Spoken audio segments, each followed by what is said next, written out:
পঞ্চম শ্রেণীর গণিত বইয়ের আজকের ভিডিওতে আলোচনা করব 13 অধ্যায় উপাত্ত বিন্যস্তকরণ এই চ্যাপ্টারে 142 পৃষ্ঠা নিয়ে।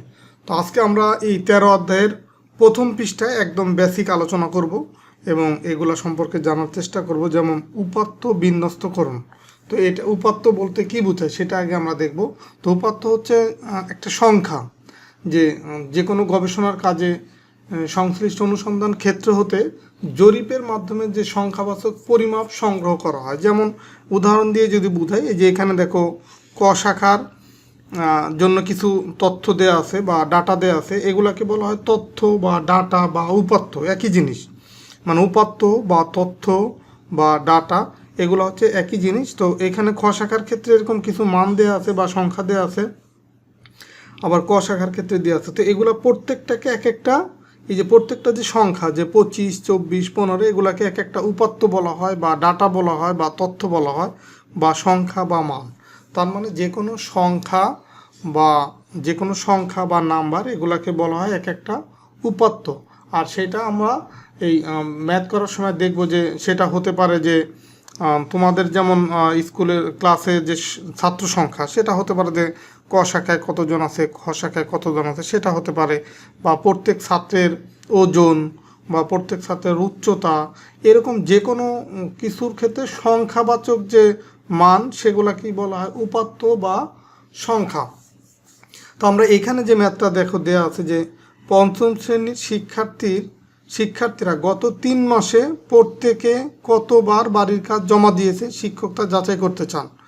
মানে 3 মাস বা 90 দিনে প্রত্যেক শিক্ষার্থী কতবার বাড়ির কাজ জমা দিয়েছে। বাড়ির কাজ মানে হোমওয়ার্ক। তোমাদের যেমন ক্লাস শেষে শিক্ষক কি হোমওয়ার্ক দিয়ে দেয় না, যে বাসা থেকে এটা করে নিয়ে আসবা বা এই ম্যাথগুলো করে নিয়ে আসবা। তো এইগুলাকে বলা হয় কি হোমওয়ার্ক বা বাড়ির কাজ।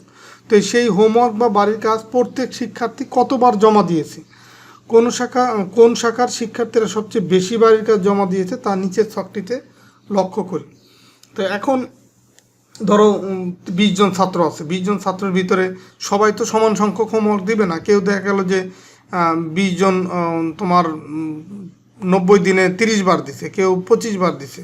তো এরকম বিভিন্ন রকম তথ্য আছে বা উপাত্ত আছে। যেমন 25 বার দিছে একজন শিক্ষার্থী, আবার আরেকজন শিক্ষার্থী দিছে 24 বার, আরেকজন 15 বার, আরেকজন হচ্ছে 20 বার। তো এইভাবে করে এই ক শাখার শিক্ষার্থীদেরকে আলাদা করে দেখছে, মানগুলো দেয়া আছে, বা খ শাখার শিক্ষার্থীর মানগুলো আলাদা দেয়া আছে। তো এই মানের সাপেক্ষে আমাকে কিছু ভ্যালু বের করতে হবে, যেটা হচ্ছে এখানে দেয়া আছে বা প্রশ্ন আকারে লেখা আছে। যে নিচের দিকে দেখো লেখা আছে যে প্রতি শাখায় কতজন শিক্ষার্থী রয়েছে। তো প্রতি শাখায় কতজন শিক্ষার্থী, এটা খুবই সহজ যে আমরা গুণে বের করবো। এই যে এই 25 বার দিছে, এটা হচ্ছে একজন শিক্ষার্থী, 24 বার দিছে একজন শিক্ষার্থী। তার মানে এইখানে এই যে এই সংখ্যাগুলো গুনলে আমি বের করতে পারবো যে কতজন শিক্ষার্থী আছে। যেমন ধরো এখানে 1, 2, 3, 4, 5, 6, 7, 8, 9, 10, 11, 12, 13, 14, 15, 16, 17, 18। তার মানে ক শাখায় শিক্ষার্থী আছে 18 জন। তো এটা আমরা এখানে লিখে দিতে পারি যে ক শাখায় আছে কতজন, 18 জন। আবার প্রতি শাখায় মানে খ শাখাটাও বের করতে হবে। তো এটাও আমরা গুণে দেখি যে 1, 2, 3, 4, 5, 6, 7, 8, 9, 10, 11, 12, 13, 14, 15, 16, 17, 18, 19, 20। এই খ শাখায় আছে 20 জন। তার মানে এই যে দুই শাখায়, এক শাখায় আছে 18 জন আর এক শাখায় আছে 20 জন শিক্ষার্থী। তো এদের যে বিভিন্ন উপাত্ত বা তথ্য বা ডাটা, সেটাই যে এখানে দেওয়া আছে, যে বাড়ির কাজ জমা দেওয়ার উপাত্ত বা তথ্য, সেটা এখানে দেওয়া আছে। তো এখন ক নম্বর হয়ে গেল। আমার খ নম্বরে কি বলছে, প্রতি শাখায় বাড়ির কাজ জমা দেওয়ার গড় সংখ্যা কত। এখন এই প্রতি শাখায় বাড়ির কাজ জমা দেওয়ার গড় সংখ্যা সেটা হচ্ছে বের করতে হবে। তো গড় বের করা কিন্তু আমরা গড় বা অষ্টম অধ্যায় থেকে সেটা দেখে আসছি যে কিভাবে গড় বের করতে হয়। গড় বের করার নিয়ম কি? গড় বের করার নিয়ম হচ্ছে যে টোটাল যতগুলো উপাত্ত বা যতগুলি সংখ্যা আছে, সংখ্যাগুলোর যোগফল বা ভাগ হচ্ছে টোটাল সংখ্যা। তো এইখানে দেখো এই ক শাখায় টোটাল সংখ্যা আছে 18টা, সেটা আমরা যেখানে লিখলাম। তো এই 18টা সংখ্যার যোগফল বের করতে হবে। তো যোগফল মানে এরকম যে এই 2 নম্বর ম্যাথটা করতেছি। এখানে আমরা লিখব যে এই বাড়ির কাজ জমা দেওয়ার মোট সংখ্যা সেটা আমরা বা একবারও লিখতে পারি যে গড়, একবারও যদি আমি লিখি গড় ইকুয়াল এই উপরে সবগুলো সংখ্যার যোগফল, মানে এখানে লিখব 25 যোগ হচ্ছে 24 যোগ 15 যোগ 20 যোগ হচ্ছে 13 যোগ 23, এটা হবে 13 না 23 যোগ হচ্ছে 29 যোগ, তাকে এখানে অনেকগুলো সংখ্যা এই কারণে একটু বেশি জায়গা নিয়ে এরকম লিখতে হবে। তো 29, তারপরে হচ্ছে 26 যোগ 17 যোগ 22 যোগ আবার 26 যোগ 14 যোগ হচ্ছে 18 যোগ এই যে 18-র পর আবার 24 যোগ 26 যোগ 8 যোগ 27 যোগ 25 যোগ 9, এই হচ্ছে টোটাল সবগুলো সংখ্যার যোগফল। সেটা এর নিচে হবে তোমার এই টোটাল সংখ্যা, এটা হচ্ছে বাড়ির কাজ জমা দেওয়ার মোট সংখ্যা, আর নিচে হবে মোট শিক্ষার্থীর সংখ্যা। তো মোট শিক্ষার্থীর সংখ্যা এখানে আমরা গুনে দেখছি কত, 18 জন আছে। তার মানে এই সবগুলো যোগ করে সেটাকে 18 দিয়ে ভাগ করতে হবে, আর সবগুলো যোগ করলে এখানে পাবো আমরা 378, আর নিচে ভাগ হবে কত, 18। তো 18 দিয়ে যদি আমরা 378কে ভাগ করি 378, তো এই ভাগটা যদি করি তাহলে দেখো 18 37-এর ভিতরে যাবে হচ্ছে 2 বার, তাহলে 18 দুগুণী 36, 37 থেকে 36 বিয়োগ করলে থাকবে 1, আর এই 8টাকে নামায় নিয়ে আসলাম, 18-18-এর ভিতরে যাবে একবার, তো 18-কে 18 মিলে গেল 0। তার মানে এইখানে 21 হচ্ছে এই ক শাখার শিক্ষার্থীদের বাড়ির কাজ জমা দেওয়ার গড়। তো এখানে বলছে কি যে প্রতি শাখায় বাড়ির কাজ জমা দেওয়ার গড় সংখ্যা কত, তাহলে আমরা ক শাখার জন্য পেলাম কত, ক শাখার জন্য পেলাম হচ্ছে 21। সেমভাবে আমরা খ শাখাটাও বের করব। খ শাখার এখানে এই সবগুলো সংখ্যার যোগ করব, যোগ করে এটাকে আমরা 20 দিয়ে ভাগ করব। তো এইখানে আবার সবগুলো যোগ করলে আমি পাবো হচ্ছে 379। 379 সেটাকে 20 দিয়ে ভাগ করব, তো সেইটাকে যদি আমরা 20 দিয়ে ভাগ করি এখানে পাবো হচ্ছে 18.95। এই একইভাবে বের করব। এই ক শাখা যেভাবে এই সবগুলা তোমার বাড়ির কাজ জমা দেওয়ার যে সংখ্যা সেগুলো যোগ করছি, যোগ করে এটাকে 18 দিয়ে ভাগ করছি, এটাও সেমভাবে করতে হবে। যখন গড় বের করব এই 12 যোগ 14 যোগ 24 এইভাবে করে সবগুলো সংখ্যা যোগ করব, যোগ করে ভাগ করব 20 দিয়ে, তাহলে আমরা এই 18.95 এটা পাইলাম। তো এখন আমরা 3 নম্বর যেটা, প্রতি শাখায় কোন সংখ্যাগুলো বারবার এসেছে। তো প্রতি শাখায় কোন সংখ্যাগুলো বারবার এসেছে, দেখো এখানে এই যে 25 কি একবারই আসছে না আরও আছে সেটা দেখব। দেখো এখানে 25, এই যে 25 দেখো যে এইখানে একবার আসছে আবার এইখানে আসছে, তার মানে 25 আসছে 2 বার। আবার দেখো 24 কয়বার আসছে, দেখো 24, এই দেখো 24 এখানে একবার আছে, আবার এই যে এখানে একবার আছে, তো 24ও কিন্তু তাহলে কতবার হলো, 2 বার।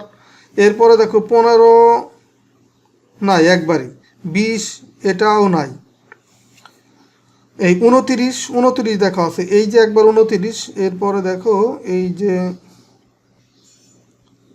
আচ্ছা 29টাও নাই, 29টা একবার, এখানে আন্ডারলাইন করার কিছু নেই। এই 26 আছে, দেখো এই যে এইখানে একবার 26 আছে, এইখানে আছে, এইখানে আছে, 26 আছে 3 বার। তার মানে এখানে আমরা টোটাল এখানে এই 25 পেলাম 2 বার।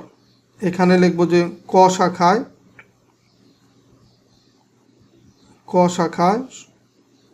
25 আছে 2 বার, তারপরে তোমার 24 আছে 2 বার, আবার 26 আছে 3 বার।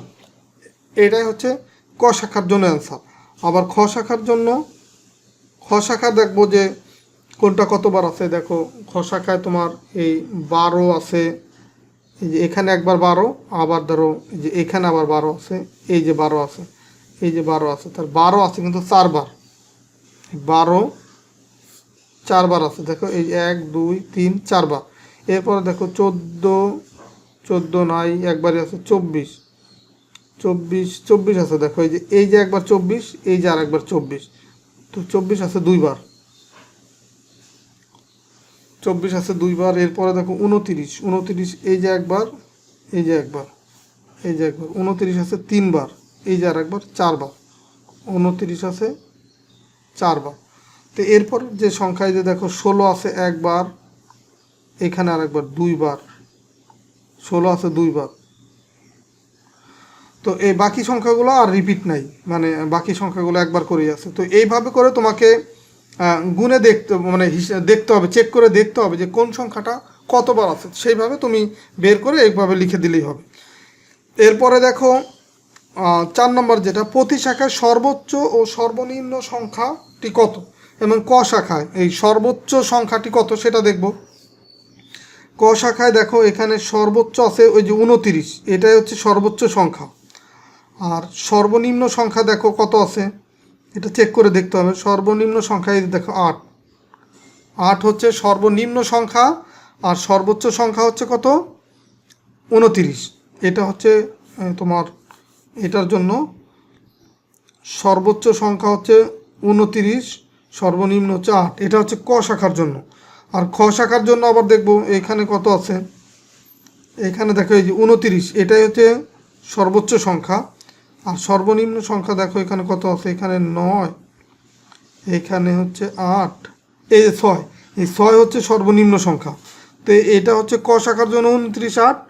আর এই খ শাখার জন্য ধরো এখানে লিখে দিচ্ছি, খ শাখার জন্য সেটা হবে কত, সর্বোচ্চ 29 ঠিক আছে, সর্বনিম্ন হচ্ছে 6। তো এটা হচ্ছে সর্বোচ্চ এবং সর্বনিম্ন সংখ্যা। এরপরে লাস্ট যে প্রশ্নটা, যে শাখা ক এবং শাখা খ এর তুলনা করে আমরা কি বলতে পারি। তো এখন দেখো তুলনা করে আমরা কি বলতে পারি, এই ক শাখায় যেটা, সেটার ক্ষেত্রে আমরা বাড়ির কাজ জমা দেওয়ার গড় পাইছিলাম, ক শাখার জন্য পাইছি কত 21, এটা হচ্ছে বাড়ির কাজ জমা দেওয়ার গড়। আর খ শাখার জন্য পাইছি কত 18.95। তো আমরা এখান থেকে তুলনা করতে পারি বা বুঝতে পারি যে ক শাখার শিক্ষার্থীরা বেশি বাড়ির কাজ জমা দিচ্ছে, মানে বাড়ির কাজ জমা দেওয়ার গড় সংখ্যাটা ক সংখ্যার ক্ষেত্রে বেশি, এবং গড় সংখ্যা ক শাখার তুলনায় খ শাখার সেই গড় সংখ্যাটা কম। তো এটা আমরা তুলনা করে বলতে পারি।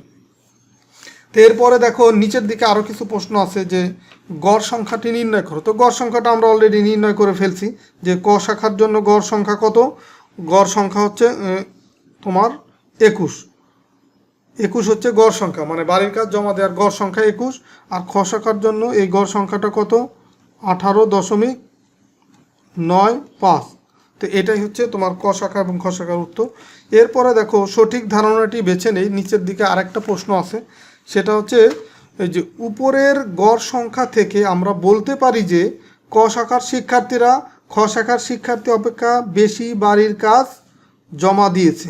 এই যে বেশি বা কম এখানে দেওয়া আছে, তুমি বেশির এখানে টিক দিবা, কারণ কি এই যে দেখো এই ক শাখার গড় সংখ্যাটা কিন্তু বেশি। তো এটাই লিখবা যে ক শাখার শিক্ষার্থীরা খ শাখার শিক্ষার্থীর বাড়ির কাজ, মানে খ শাখার শিক্ষার্থী অপেক্ষা বাড়ির কাজ এই বেশি দিছে, মানে ক শাখায় দেখো এখানে আগে বলছে তো ক শাখার মানটা বেশি, এই কারণে হচ্ছে খ শাখা অপেক্ষা ক শাখার বাড়ির কাজ বেশি জমা দিয়েছে। তো আশা করি তোমরা বুঝতে পারছো আজকের এই 13 অধ্যায়ের এই 142 নম্বর পৃষ্ঠার যে প্রবলেমগুলো ছিল বা যে ম্যাথগুলো ছিল সেগুলো আলোচনা করে দিলাম। তো আমরা ধারাবাহিকভাবে প্রত্যেকটা পৃষ্ঠা এইভাবে আলোচনা করব। তো আশা করি আমার এই ভিডিওগুলোর সাথেই থাকবা। তো ঠিক আছে, সবাইকে ধন্যবাদ। তার পরবর্তী ভিডিও দেখার জন্য আমন্ত্রণ রইল। আমরা পরের ভিডিওতে আলোচনা করব 143 পৃষ্ঠার যে প্রবলেমগুলো আছে সেগুলো নিয়ে আলোচনা করব। তো ঠিক আছে, সবাই ভালো থাকো, সুস্থ থাকো, কথা হবে পরবর্তী ভিডিওতে। আল্লাহ হাফেজ।